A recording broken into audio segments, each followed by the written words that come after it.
अस्सलाम वालेकुम। Think point media के साथ मैं हूं बशारत हुसैन। आज मैं मौजूद हूं शहर कराची आर्ट काउंसिल में।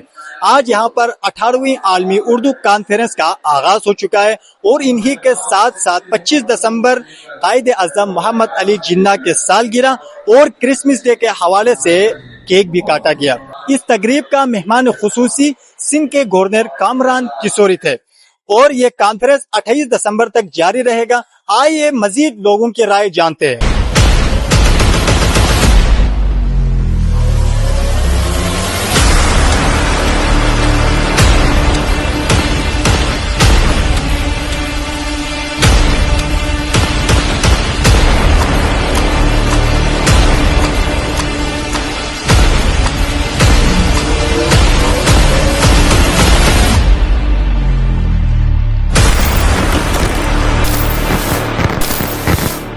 अस्सलाम वालेकुम। वालेकुम अस्सलाम। कैसे हैं आप? मैं बिल्कुल ठीक, आप कैसे हैं? अल्लाह का करम। माशाल्लाह से आज सच धज के आए हुए, आप क्या कहना चाहेंगे इस कॉन्फ्रेंस के हवाले से? अच्छा, आज जो है अवामी कॉन्फ्रेंस की जा रही है, उर्दू अवामी कॉन्फ्रेंस की जा रही है और ये होनी चाहिए। इससे जो है लोग बाहर कंट्री से भी आ रहे हैं और हम लोग मिल रहे हैं आपस में और एक दूसरे अच्छा को कनेक्ट हो रहे हैं। हाँ, कनेक्ट हो रहे हैं एक दूसरे के साथ, तो अच्छा लग रहा है। आपको नॉलेज ज्यादा मिल रही है और जो है क्या कहते हैं, होना चाहिए। यंग जनरेशन के लिए बहुत अच्छी चीज है और वो आए, अटेंड करें ताकि आपको ज्यादा से ज्यादा नॉलेज मिले। अच्छा, आज जो है बानिया पाकिस्तान कायद आज़म मोहम्मद अली जिन्ना का सालगिरह है, इसके हवाले से आप क्या कहना चाहेंगे? इसके हवाले से कुछ नहीं कहना चाहूंगी, बस ये जो उन्होंने हमारे लिए जो है वो कुर्बानियां दी हैं और बस पाकिस्तान ऐसे ही आजाद रहे और शाबाद रहे बस। अच्छा, और अवाम के लिए जो है, ऑडियंस के लिए क्या पैगाम देना चाहिए? ऑडियंस के लिए क्या पैगाम? बस ऑडियंस के लिए कि खुश रहें और जो है हंसते मुस्कुराते रहें, आबाद रहें और कॉम्प्लीमेंट एक दूसरे को दे दिया करें। थोड़ा अच्छा लगता है, खुशी मिलती है अंदर से थोड़ा तो बस ये कि माशाल्लाह से आप जितना खुश रह रहे हैं इसी तरह दूसरे लोग भी खुश रहे बस। हाँ, खुश रहे, ऐसी जिंदगी चलती रहेगी, वरना बोरियत हो जाएगी लाइफ में ना। मजा नहीं आएगा फिर। उर्दू की बहुत सारी बच्चे, बहुत सारे तालिब इल्म यहाँ मौजूद है, हमारी एक पूरी टीम यहाँ मौजूद है और वजह यही है कि हमारी अपनी जबान जो कि राब्ते की जबान है पूरे मुल्क में, आज उर्दू अपना लोहा मनवा रही है। और यहाँ पे आप किताबों का मेला भी देख रहे हैं, जो कि उर्दू की मखसूस उदबा अकाबरीन की किताबें यहाँ पे मौजूद हैं। बहुत सारे मुसन्निफीन उदबा यहाँ मौजूद थे। हमने कॉन्फ्रेंस अटेंड की जिसमें खुसूसन आज कायदे आज़म के हवाले से भी बातचीत की गई, जहाँ पे ये बात की गई, इफ्तिखार आरिफ साहब और सुहेल वड़ाइच ने जो बात की, उन्होंने ये कहा कि कायदे आज़म ने औरतों की तालीम पर सबसे पहले बात की। सर सैयद तो बाद की बात, तो उन्होंने सबसे पहले ये बात की कि औरतों की तालीम पर किस कदर तवज्जो दिलानी चाहिए, जहां उन्होंने अपनी बहन फातिमा जिना के लिए एक प्राइवेट डेंटल इदारा जो है वो कायम किया था। देखिए, मैं उर्दू कॉन्फ्रेंस के हवाले से यही कहना चाहूंगी कि हर साल की तरह इस साल भी 18 सालों से उर्दू कॉन्फ्रेंस का एक सिलसिला जारी है, जिसमें सबसे अच्छी बात यह है कि उर्दू कॉन्फ्रेंस में सिर्फ उर्दू सीखने को ही नहीं मिलती बल्कि सिखाने को भी मिलती है। हम यहाँ उर्दू सीखने भी आते हैं और सिखाने के लिए भी आते हैं। अच्छा, इसमें एक चीज और भी है कि दुनिया भर से यहाँ पे लोग आते हैं, सेशन होते हैं और ये हमेशा की तरह आर्ट काउंसिल का एक बहुत अच्छा प्लेटफॉर्म है।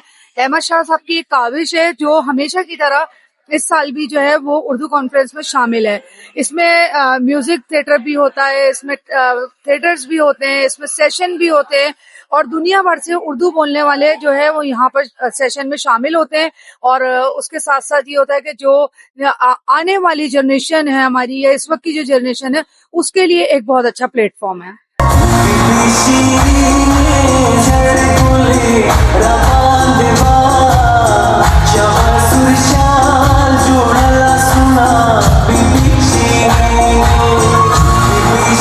हमें यहाँ इनवाइट किया गया था और आज हमें यहाँ, हम आखिरी साल भी आए थे यहाँ, इस साल भी आज हमें यहाँ आके बेहद खुशी हो रही है।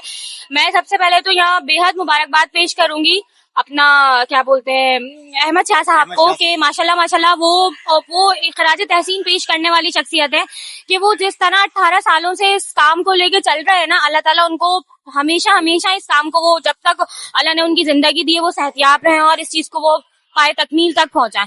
اس کے علاوہ آپ دیکھ رہے ہیں اتنی مطلب آدھے سے زیادہ کراچی یہاں پر جمع ہے. تینوں تقریب کو تینوں حوالوں سے یہاں پہ الگ الگ پروگرامز ہو رہے ہیں. آڈیٹوریم 1 آڈیٹوریم 2 میں ہر طرح سے یہاں جشن منایا جا رہا ہے. تو میں یہاں کراچی کے تمام لوگوں کو دعوت دوں گی کہ وہ ضرور آئیں اور ان تمام چیزوں سے لطف اندوز. نوجوان نسل کو اگر وہ اردو سے محبت لگاؤ رکھتے ہیں نا تو وہ ایک بار یہاں آئیں ضرور.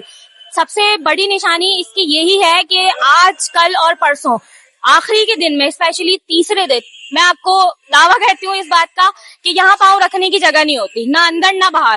تو اس سے زیادہ کوئی بڑی بات نہیں ہے کہ آج بھی اردو زندہ ہے اور ہمیشہ زندہ رہے گی. تو نوجوان نسل آئے اور اردو سے یہاں کی باتوں سے چیزوں سے ہر چیزیں استفادہ حاصل. 18ویں عالمی کانفرنس ہے، بہت اچھا اہتمام کیا گیا ہے. ایک جو ہے وہ کانفرنس کا انعقاد کیا گیا ہے جس میں بھرپور طریقے سے اہتمام، ہماری بہت اچھی مہمان نوازی کی گئی ہے. ہم لوگ جام شوروں سے آئے، سندھ یونیورسٹی سے ہماری خاطر تبادلہ کی گئی ہے. احمد شاہ صاحب جو ہے وہ خود پیش رہے ہیں ہمارے ساتھ، اور اسی کانفرنس سے ہمیں بہت کچھ جو ہے حاصل ہوا. ہم نے بہت کچھ سیکھا اور آنے والوں کے لیے بھی یہ مستقبل میں بہت کارآمد ہو. اپنی زبان کی ترویج کے حوالے سے بات کر رہے ہیں، کیونکہ انسان سب سے اچھا جو اپنا معافی ضمیر بیان کر سکتا ہے وہ اپنی زبان کے اندر ہی بیان کر سکتا ہے. ہمارے ہاں دور غلامی کے بعد سے یہ ایک مسئلہ چلا آ رہا ہے مسلسل کہ ہم بدیشی زبانوں سے بہت زیادہ متاثر ہوتے ہیں، اور پرسنالٹی کے معیارات کی جو جانچ پرکھ ہے وہ ہمیشہ ہم انگریزی زبان یا دوسری بدیشی زبانوں کی بنیاد پہ کرتے ہیں، یا اپنی زبان کے اندر ان الفاظ کا استعمال کر کے ہم بڑا فخر محسوس کرتے ہیں. یہ جو کہ ایک بہت بری روایت ہے. ہماری اپنی زبان ہے، ہماری ایک کلچر ہے، ہماری ایک ثقافت ہے، ہماری ایک اس میں جد و جہد ہے. ہمارا اس کے اندر بہت بڑا ایک لٹریچر ہے اور جو بہت سارے واقعات اور تاریخ کو سموئے ہوئے ہے. اس کے لیے ضروری ہے کہ آج جدید دور کے تقاضوں کے عین مطابق ہم اپنی زبان کا تعارف کرائیں اور اس کے حوالے سے نوجوان کو اس کا شعور دیں. اس طرح کی جو ہے عالمی کانفرنس کا انعقاد کرتے ہیں. اس سے پہلے بھی جو ہے میں 17ویں عالمی کانفرنس کے اندر آئی تھی، وہ بھی میرے لیے بہت زیادہ یادگار مرحلہ رہا تھا، اور انشاءاللہ آئندہ بھی جو ہے 19 میں بھی شرکت کرنے کی بھرپور کوشش کروں گی. یہ اردو کے لیے، خاص کر اردو کی ترویج کے لیے بہت ہی اعلیٰ کوشش ہے. اللہ پاک انہیں جو ہے قائم و دائم رکھنے کی سعادت نصیب فرمائے.